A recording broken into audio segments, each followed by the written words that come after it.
Hi friends, బాగున్నారా? ఈరోజు వచ్చేసి ఫిష్తోని చట్నీ పెడుతున్నాను. సింపుల్ రెసిపీ ఇంతే.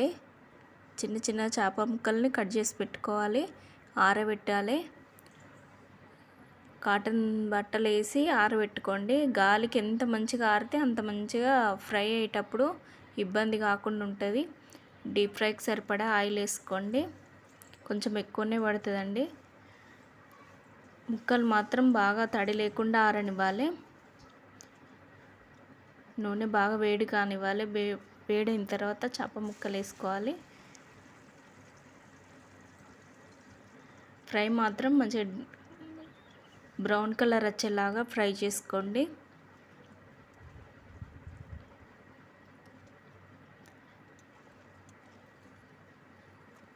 అట్లా అంటుకుంటాయండి ఆరకపోతే, అందుకే బాగా ఆరనివ్వాలి.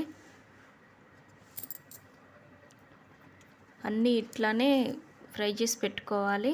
పీసులన్నీ అన్నీ ఫ్రై అయిపోయినాయి కదండి. ఇప్పుడు అదే ఆయిల్లోనే జీలకర్ర, ఒక కట్ట మెంతి ఆకు వేసుకోండి. మెంతి ఆకు గోలిన తర్వాత కరివేపాకు వేయండి. ఎల్లిపాయలు మాత్రం ఒక 4-5 గడ్డలు తీసి పెట్టుకోండి, కచ్చపచ్చ దంచి పెట్టండి.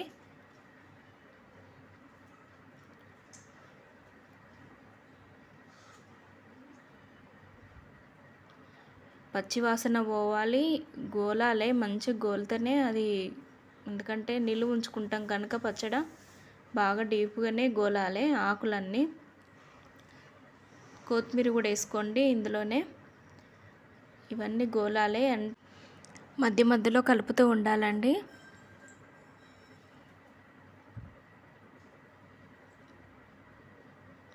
మెంతి పిండి, జీలకర్ర పొడి కూడా వేసుకుంటున్నాను నేను. ఎందుకంటే మెంతాకు వేసుకున్నా కనుక మెంతి పిండి కొంచెమే వేసిన నేను. జీలకర్ర పొడి కూడా వేసుకోవాలి.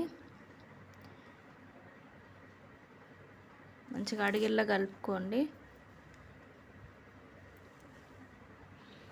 రుచికి సరిపడా కారం కొంచెం ఎక్కువనే వేయండి. ఉప్పు కారం కొంచెం ఎక్కువనే వేసుకుంటే, నిమ్మకాయ పిండుకుంటాం కనుక కొంచెం ఎక్కువ తక్కువనే ఉండాలి. కొంచెం గరం మసాలా వేసుకోండి.